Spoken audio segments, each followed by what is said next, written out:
Ito ang latest balita kay Amadeus Fernando Fagente o mas kilalang si Pora Loca Vega.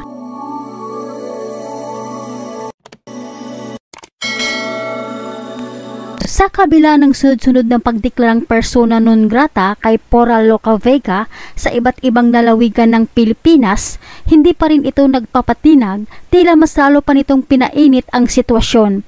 Matapos itong maglabas ng video na viral ngayon sa social media na lalong ikinagalit ng mga netizens. Matatandaang muli itong nag-perform sa Makati City at sinagot ang mga batikos na binato sa kanya ng mga tao.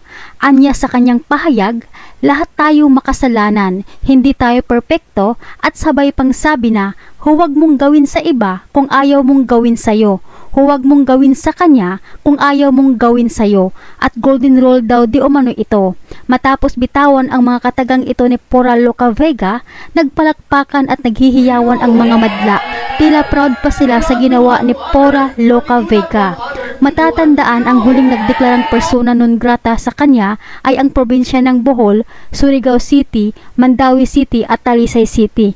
Ngayon ay matapang pa itong naghamon sa publiko na dagdagan pa dahil wala umano siyang pakialam. Para sa mga ibang lugar na gusto kong mag-persona dyan, dagdagan nyo pa! Pakialam ko! Sa ngayon, nanawagan si Pora Loca Vega sa publiko ng tulong kung saan sinabi nito na manghihingi umano siya ng tulong donasyon para sa kakaharapin kaso sa korte sa darating na September kaugnay sa kanyang controversial na Ama Namin performance. Dahil sa ginawang ito ni Pora Loca Vega, mas lalo tuloy na inis ang mga tao sa kanya. Anya sa mga komento, wala ka palang pera, pero ang yabang mo, manghingi ka dyan sa mga supporters mo, wag sa amin, tanga lang ang magbibigay sa'yo, kagaya mo, maraming mas deserve tulungan kaysa sa'yo.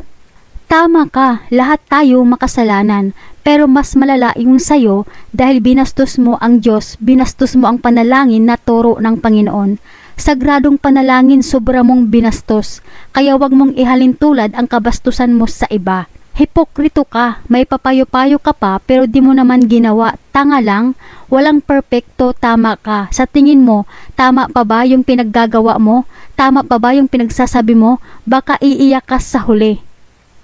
Naghahamon ka pa talaga, kapal ng mukha mo. Dapat sana magsuri ka na lang para matapos ang problema pero mas pinalala mo pa. Ano bang pinaglalaban mo? Kapal ng mukha mo, Pora Loca Vega. Kasing kapal ng kalyo ko ang mukha mo, grabe. Saan ka humugot ng ganyang klaseng lakas? Wika ng mga netizens. Samantala, naglabas naman ng mensahe ang Catholic Faith Defenders Marihatag Chapter kay Pora Loca Vega.